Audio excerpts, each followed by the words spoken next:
Love is one of the few things that every single one of us needs, but is so hard to receive. Between the fear of fake dating profiles, commitment, and the sheer amount of time it takes to just find one match, it's no wonder why dating today is harder than it's ever been. This video, through social experiments and deep conversations, is going to uncover why it is so damn hard to date today and give clarity on how, despite all of that, you can still find the love that you deserve. Is dating today, in your opinion, harder than it's ever been? I was friends with my boyfriend before we started dating, and I feel like that's a more natural transition than like seeing features on your screen and trying to make a decision based on like a list of things. People just try and avoid things because I think they're scared to say things straight up. One red flag and you're kind of like, oh, I could go find somewhere else. You don't need to have one person when you could have like 5. Honestly, I don't know. I've had really bad luck. So everything. Like, I've been treated like shit. I think a big part of it is because of social media. People see a lot, they're exposed to a lot. They're always looking for better. Everyone is always looking for the best thing, and they always think something else is around the corner, and you almost have too much access to too many people. So when it comes to dating, the biggest problem that I've noticed from everyone's answers seems to be social media and online dating apps. So I got in touch with Talia, a relationship and love coach, to discuss how to create an optimal dating profile. So some things I look for right away: pictures of eyes. You certainly want to start with a photo of yourself. According to science, you bode better if you're facing the camera, not looking away for at least your first photo. I get weirded out by borderline nudity photos. I find that sends the impression of you're trying to show that you're physically attractive because you want someone physically attractive because you're interested in something casual. Spelling mistakes, don't confuse the your and the your. It's not even necessarily that it marks a lack of intelligence, it marks a lack of attention to detail, and I think every woman wants to feel like you're going to pay attention to her. And if you can't even pay attention to your profile, why would you pay attention to her? Have you ever used online dating apps? I've had an app for like a week, and then I was like, I don't like this. I like meeting organically, like at a bar is ideal, or like through mutual friends or something. I feel like a lot of the people on these apps can't really meet my standards, especially within the gay community. We love to judge people. One of those days I was like, oh, let me just go in there, and this guy messaged me and he was saying, oh yeah, you're cute, and then he goes like, oh, I like super masculine guys, and I was like, okay, well, that's really weird. Like, I don't think I'm feminine, I don't think I'm masculine, I'm just me. How are you gonna say that you don't like feminine guys if you haven't even met me? So do you think it's a good or bad thing overall? It feels like a little like nook or cranny if you're like really busy. Like, I don't drink, so after work, how am I gonna like meet someone? It's apparent that the lack of nonverbal communication in today's dating world is what is primarily causing this fear of commitment and this inability to appreciate the person in front of you. But was the dating world always like that? Well, for better or worse, here's an example of what it used to look like. You do realize that the last time I went on a date was like 1999? That's when I was born. What was it like to date back then? Well, you picked a spot and you just showed up and waited. Back then, it was like all about getting a phone number, you know, on a napkin. It's like, I got her digits. It was so exciting. Now you guys just like swipe left, right, and you know, you can make stuff happen. Is that a good or bad thing though? I don't know. Certain things might be more superficial. You might kind of judge like, hey, what's going on in the world by everything you see in your feed, but people probably just post like, you know, happy moments, like the sunny days, not maybe like the rainy days where we have a harder time. One way to see it is like you have different tools and different ways you can go about it. And so go out, leverage them, and find what works best for you. Did you ever get ghosted? Ghosted? Ooh, that did not exist back then. Really? No, that would be like a really awful thing to do. There was something called social connections back then, you know? So if dating used to look so much better back in 1999, then our job in today's dating world should be to bring back some of that old magic. Can you describe how you feel right now? This is Trevor, one of my childhood friends. Are you actually feeling it? I'm incredibly nervous, to be honest. Very anxious. Why are you nervous? I'm not trying to talk to strangers, dude. He's an amazing guy that suffers from a common problem that most people in today's dating world have. They don't know how to approach someone. What does confidence look like? You're very sure about everything that you do, and you're able to express that really openly. It's probably just bringing the best you can bring to be yourself. Not comparing yourself to others. When a person knows their worth, but also can be humble about it. The thing about confidence is if you don't have it, you have nothing. I used to believe that if you were just ballsy enough to walk up to the girl and talk to her and ask her out, then that was enough. But the truth is that confidence actually looks many different ways. What are some things that someone can do to be more confident in the aspect of dating specifically? Change the people you hang out with. If any one of like your friend is like judging you, but like something you do, skip it. I think you have to start with accepting yourself and experimenting with that, trying to figure out what you like, and then express that to other people that you trust and see what their reaction feedback could be. You start that way until you get comfortable with your skin, and then you start that with strangers and see where that goes. You just kind of have to remember that like most of the stuff in this life doesn't matter as long as you're not hurting other people. So if there's something that you enjoy, just do it. Trevor and I have been friends since we were 3 years old, so we know each other really well and we're very similar people. You've said sometimes you feel really high in terms of confidence, and sometimes you feel really low. Why is that? It's usually a reflection of how things are going in my life. I wasn't very proud of the things I had done or who I was. I feel like,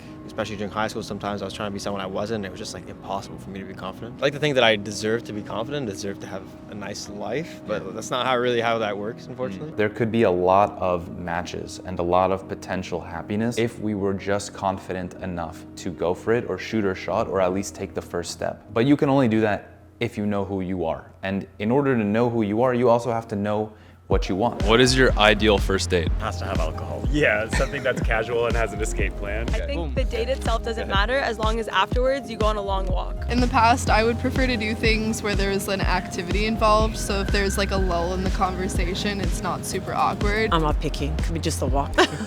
Take what you can get. I just want to set my expectations so low. I like to go for an activity because you don't really know the person. If the date goes badly, at least you have something to do. So I would say maybe like a game of pool or having a coffee and then going for an activity. What is the most romantic thing someone has ever done for you? It's kind of cheesy. I've been with my boyfriend for 7 years and we went to Subway, and when we came back he like set the table and lit candles and we ate our Subway sandwiches, which are typically not very romantic, right? But it was just like so sweet to try and make something that's usually not that special a little bit more special. This guy, I like kept telling him I couldn't hang out, and on Mondays I'd watch The Bachelor, and he watched 10 episodes of The Bachelor just so he could watch it with me and like know what he's talking about. Oh, that's I know, cute. it was really nice. I like that. Okay, bonus question. Would you rate my friend on 10? Okay, let me see. Okay. A good like solid 9 on 10 is good. Wow, you're a 9. Yeah. How do you feel? What would you rate yourself on 10? I'd say like 7.5. Why 7.5? I think it depends on what I'm wearing. I'm taking better care of myself now, so it's going up slowly. Do you think you have to look good to feel good, or you have to feel good to look good? I think because I don't feel as good, it helps when I look good. But I do believe that if you feel good, you will look good. What a match you two are. How do you feel about that, Trevor? You're insane for that. I can't believe you fucking did that. I'm sorry, bro. I'm sorry. She was so pretty, and she just rated you 9 on 10. Dude. Do you not feel good about that? Yeah, it's nice. That was. What are the odds you ask her out? Honestly, the first thing I thought, I'm not gonna lie to you, was she's just being nice. You think she's into you? No. You think if you asked her out, she'd say no? Yes. Why? Because she's older and very pretty. Convince Trevor, after 20 minutes of deliberation on this chair, to go and ask the girl that we just spoke to out on a date. 20 minutes of being insanely nervous. Let's find out. What happened? That was super chill. What happened? Like, she just said she had a boyfriend, and I was like, okay, no problem. And then she said, like, respect on having the balls to come off to me. I was like, thanks. How do you feel? Yeah, that was a joke.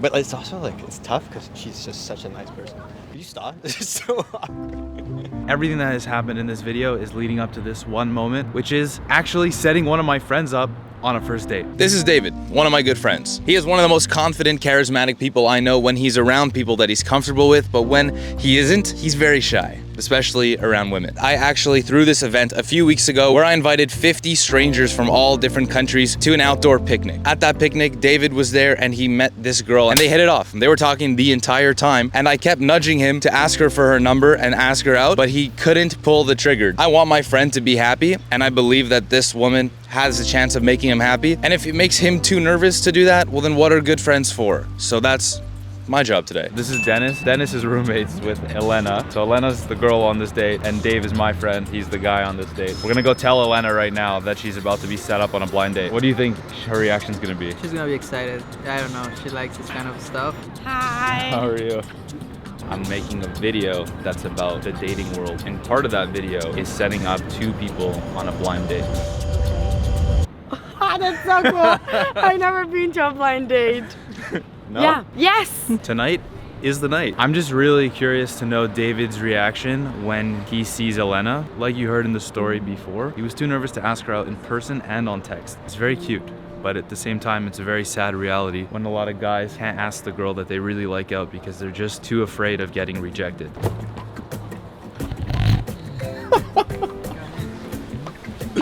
What's up, YouTube? My name's David. I'm going on a blind date and I am stressed as fuck. I am so stressed, bro. I was like out in my office just like, and they're like, Dave, what's wrong? And I'm like, guys, I have a date tonight. Oh, isn't that a good thing? I'm like, I am so stressed. I don't know, what do you do on a date? Where do your hands go? What do you ask? And they're like, how was your week? And I'm like, thanks. Do I look nice? YouTube, comment below. Do I look nice? Oh, I'm so nervous. Wow, look at that. Morta. Stop it. I hate you so much. I hate you so much.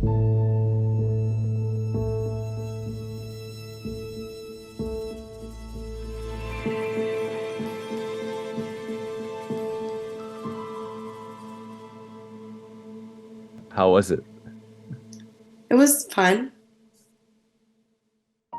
If you could offer some solutions on how someone could better date or find love, what would you say? I think the grass isn't always greener on the other side. So like work with what you have, found a person, but also know when to leave. Because some people get too comfortable and stay. And you need to know when to leave. Be honest and try being yourself. There's someone out there that will like you for who you are. Get off Facebook, get off Instagram. The best thing you could give a person is your attention. If you give that person your attention and it shows that you're trying, I think that's already a good step in the right direction. Talk about your feelings, talk about your problems, get advice, outsource help. Shoot your shot. Yeah, like you got nothing to lose. In this video, I've spoken a lot about dating problems and why it's hard for people to find the right person. It's not just a matter of compatibility, it's also a matter of other external factors like timing. In my case, there's one person that I've met that made me feel really good, and I haven't seen her in 7 months. We were in a long distance relationship and got to a point where it wasn't making any sense, so decided to take a break. It's been painful, and it's that person's birthday in a few days. I'm thinking right now, what if I fly out and surprise her for her birthday? This could end completely terribly, but it could also end really well given how much I'm thinking about her and hopefully how much she's thinking about me. I guess if I've learned anything from this video, it's probably that the risk far outweighs the consequence when you're doing something for the right reasons.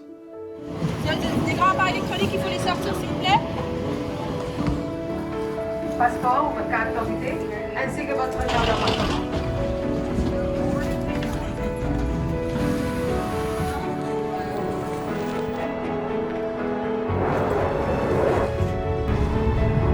There we go.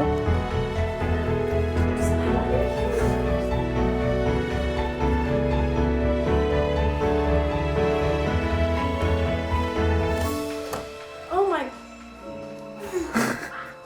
Happy birthday! No! Hi.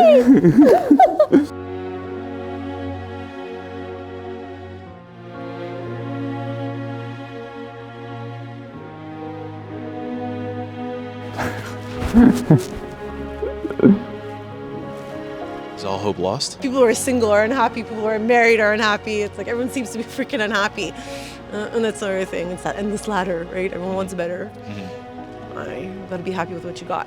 If you like this video, then you are definitely gonna like this video right here. If you haven't already subscribed, please make sure to do so. I'm Will, and as always, it's a mindset. See you next time.